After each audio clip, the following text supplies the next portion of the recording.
The news day continues here on One News Now. I'm Sean Yao. Davao City Vice Mayor Baste Duterte has filed his certificate of candidacy for re-election.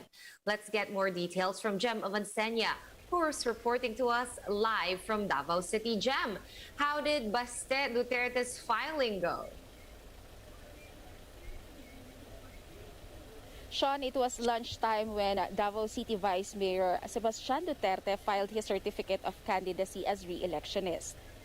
Baste also filed Congressman Paulo Duterte COC since the older Duterte is in isolation due to COVID-19.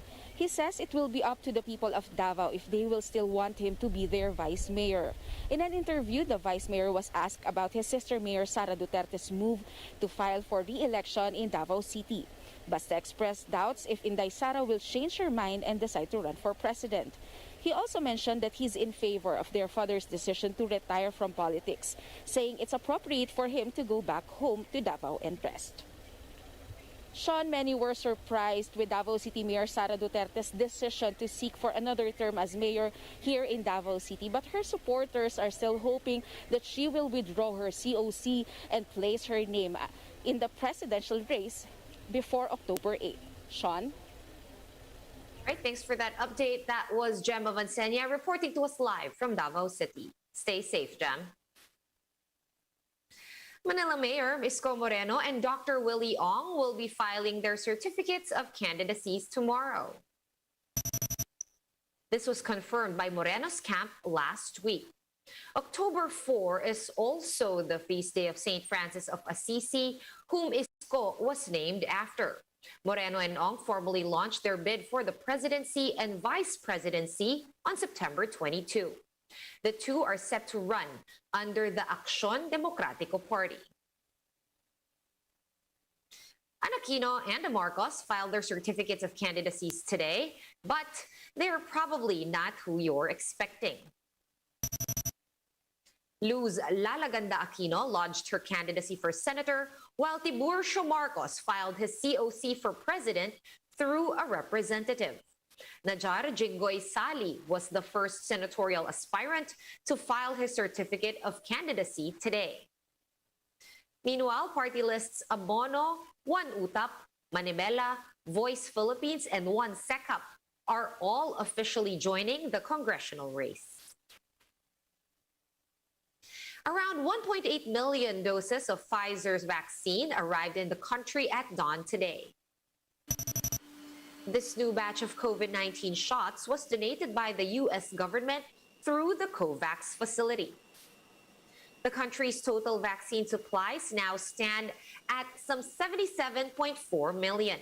Vaccine czar Carlito Galvez Jr. said the fresh batch of COVID jabs will be sent to Calabarzon and Region 3.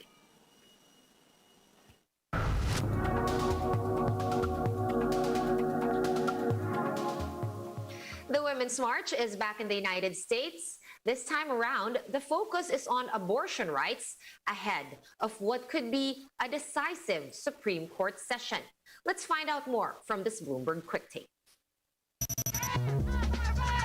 The Women's March is back with a focus on abortion rights ahead of what could be a decisive Supreme Court session. Thousands of protesters took to the streets on Saturday in more than 600 planned demonstrations across the country. The rally for abortion rights was planned by Women's March organizers in response to a Texas law that went into effect last month. The law banned abortions after cardiac activity is detected, or about 6 weeks, which is before most women know they're pregnant.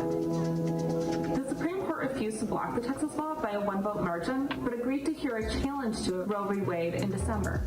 The Supreme Court legalized the right for women to have abortions in 1973. In December, they will review the legality of a Mississippi law that bans abortions after 15 weeks, nearly 10 weeks before a fetus can survive outside the womb. The first Women's March took place in January 2017, the day after former President Donald Trump's inauguration. It's considered to be the largest single-day protest in U.S. history, with millions of marchers and hundreds of rallies across the country and the world.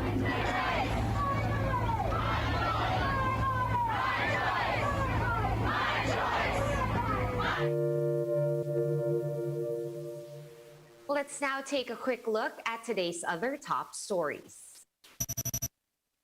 Vice President Leni Robredo's spokesperson, Attorney Barry Gutierrez, clarified that Vice President Leni Robredo has not yet accepted Isambayan's nomination as their standard bearer.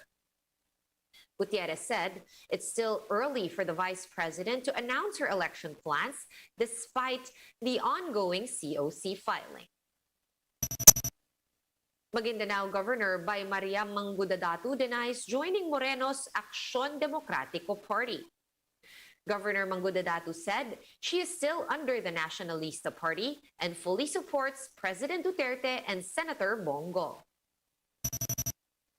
And the Quezon City government confirms the death of its very first female mayor. Adelina Santos Rodriguez, Quezon City's mayor from 1976 to 1986, passed away on September 30 at the age of 101. For more updates, visit News 5, The Philippine Star, and Business World online. Visit our website, onenews.ph, for more in-depth analysis. You can also catch One News on the Signal Play app. Register for a free account at www.signalplay.com and stream One News live anytime, anywhere. I'm Sean Yao. We are One News. Masks on, wash hands, and stay safe, Philippines.